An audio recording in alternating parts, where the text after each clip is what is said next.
Well, welcome to another edition of Carnivore Bites. I'm your host, Jeff Sherman, along with Dr. Eric Lopkin. And Dr. Lopkin, economic news, I'd like your input. I thought our pre-show conversation was interesting because I do agree with what you said, your analysis. So talk about the jobs numbers and how they came a little lower than expectations. Depending on what website you read, it's either a non-issue or the sky is falling. Yeah, payroll numbers came in with new jobs at about half of what was expected. And there's a number of factors that have to be considered, not the least of which is that this has happened before over the past several months, and then revisions have brought them upwards. So we don't know what the final number is yet. But more importantly, we're hitting a barrier as to the number of people that are in the workforce. And we can't keep creating new jobs because we don't have people to fill them. So that's a far big cry from the Obama years, correct? Oh, it's a far cry from the Obama years, but it is going to cause a slow in certainly hiring and the economy in general. But we're still averaging well over 125,000 jobs per month, which is the minimum number we need to keep things stable. So we're still nowhere near a recession. We knew the economy was slowing. That's not a surprise.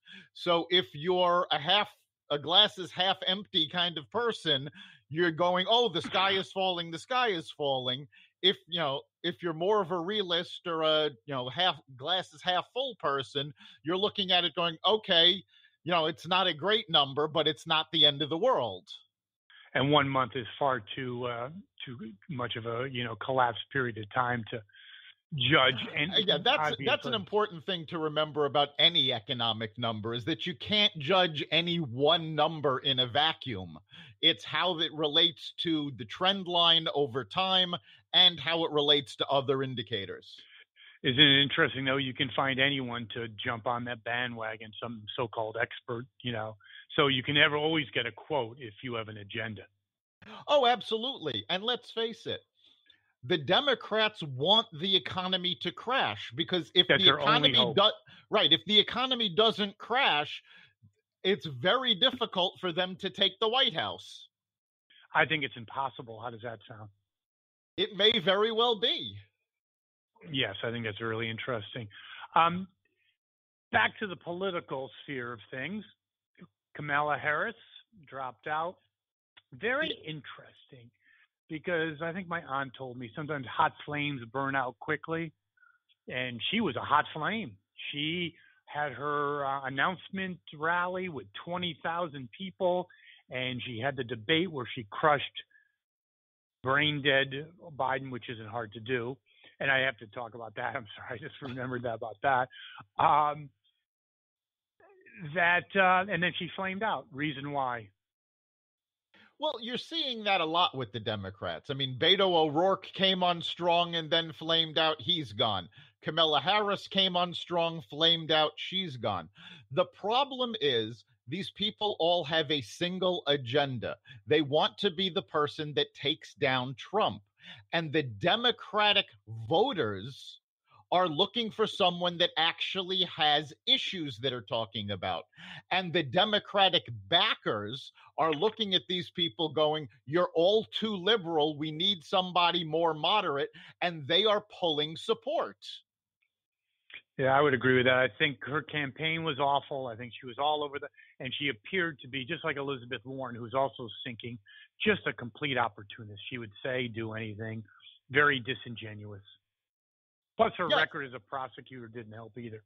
Well, her record as a prosecutor was actually a big part of her death knell, because the big reason that people were promoting her is because as an African American, they thought she could nail down the African American vote, except she was only getting 5% of the African American vote.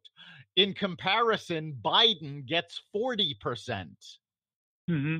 Well, speaking of Biden, this is Did you hear his little dissertation about his legs and the hairy legs? Oh, I heard references to it, but I did not hear the actual talk. Very interesting. And if you do that, there is a reference to, yes, and the kids rub my leg, and that's where I learned about cockroaches. And some people are starting to think of what was he actually referencing, which we may have to do at another time, but totally disjointed. You got to shake your head. I do not see him as a threat against Trump. I'm sorry. I don't care if he's even ahead in the polls. I don't see it. No, Biden has a good chance of getting the nomination simply because the Democratic mainstream want him the same way they wanted Hillary Clinton. Will he do well against Trump? No, because he's not going to be able to handle a debate. He could barely handle the Democratic debates. Every time he opens his mouth, he says something like this that leave people shaking their heads. I've said, I don't remember if it was on the podcast or the radio show, but I've spoken to Democrats who have said, we believe he has dementia. There's very little doubt in my mind. I mean, he's disjointed. He doesn't get it. It's very strange. On the other in the political sphere, the impeachment train has now moved to the station, a new station, which is the Judicial Committee. Jerry Nadler, who kind of botched the Mueller hearings, I believe. Where do you see this going? Academics talking about why Trump should be impeached. Where do you see this going? Well, from the Intelligence Committee, 2 reports were released, one from the GOP, one from the Democrats. The Democratic report says, Trump abused his power. He's guilty of obstruction. We have to impeach him. The GOP report says nothing was proved. It's all hearsay. There's no actual evidence.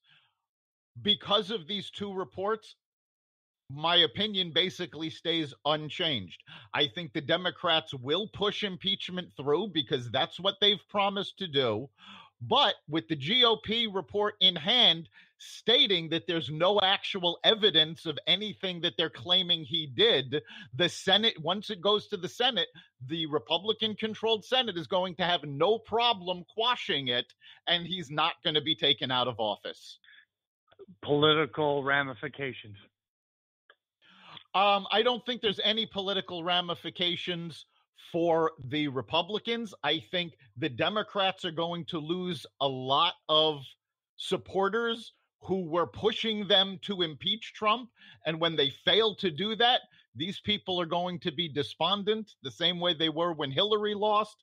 And they're going to have a hard time motivating them to come to the polls. I would agree. Well, interesting week once again. And we'll be back next week. See you then. You've been listening to Carnivore Bites, part of the Exvadio podcast network. You can catch us every week on carnivoreradio.com, exvadio.com/podcasts, the Apple Podcast Store, Google Play, Spotify, iHeartRadio, and wherever you find podcasts.